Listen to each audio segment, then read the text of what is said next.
Jó, hvernig líður akkurat núna? Bara mjög vel, bara ánægður með sigurinn. Hvað var það sem bara skópunan sigur fyrir ykkur? Bara liðsheildin. Við erum bara, við vorum orðnir mjög þreyttir og það er mikið álag á lykilmönnum sérstaklega. Og bara, mér fannst það á báðum liðum í rauninni. Við náttúrulega erum yfir og þannig að við erum svona að halda fótskotinu.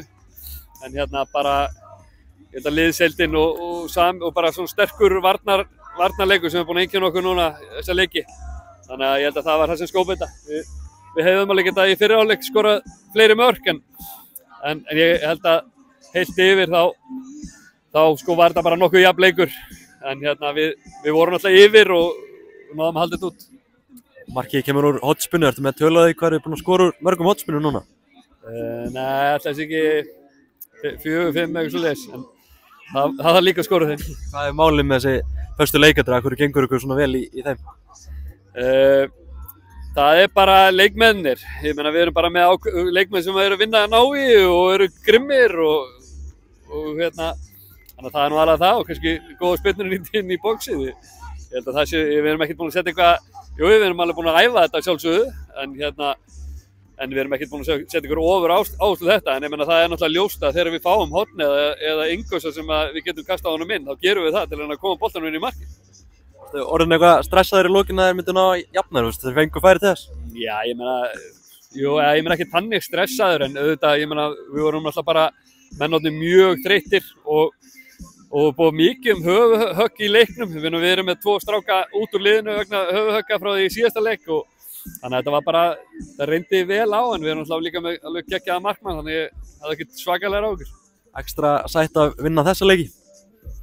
Já, bara sérstaklega fyrir Jeringa, náttúrulega bara, og ég held að ég sé alltaf svona í derbyleikjum og þá náttúrulega svona sérstaklega sætt að vinna en þetta eru bara 3 stig eins og fyrir aðra leiki, sko. Það er sett vallamett á þessar öld, 1050 árundur, hvernig líður með það? Mér finnst það bara geggjað, mér finnst það bara frábært, þannig að það er bara æðislegt og bara gaman alltaf, gott veður og fólk hafi skellt sér á völlin, það er bara æðislega gaman. Góð stemning. Alvöru stemning á leiknum og þið eru á toppnum, hvernig bara svona líður með það?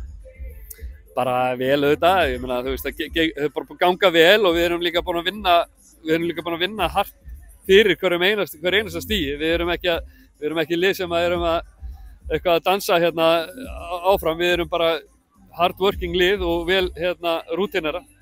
Og segja þið séu svona leiðilegt pirrandi lið fyrir andstæðinga að mæta? Já, það er okkur það sem við ætlum að vera. Þið bara elskið það? Já, við verðum að elska það. Eru þið eitthvað farnir, megin náttúrulega ekki fara fram úr ykkur en það hlýtur að vera gaman á toppnum? Já, við vitum alveg að þú veist, það er fullt mikið eftir þessu móti en við erum náttúrulega bara að reyna að halda okkur bara í mómentinu og þú veist, fótbolti er oft þannig að þetta maður fer í svona momentum í báðar áttir eins og Leiknir bara lendi í byrjun móts í hin áttina, þú veist, þetta getur verið svona snjóbolta áfram, það getur stækka vandamáli eða þá líka velgengnin og þú veist, þetta er bara okkar að viðhalda því og sjá til þess að grunngildin okkar og við stífum ekki af bensíngjöfinu hvað það var þar. Getur þetta lið unnið deildina? Sko, ég meina þetta getur unnið deildina, þú veist, en það er rosalega mikið eftir og það er bara ekki, eiginlega ekki hægt að svara þessu, sko, þú veist. En svarið er já, það er tölfræðilega það hægt, við erum efstir. Takk fyrir þetta og gangið vel.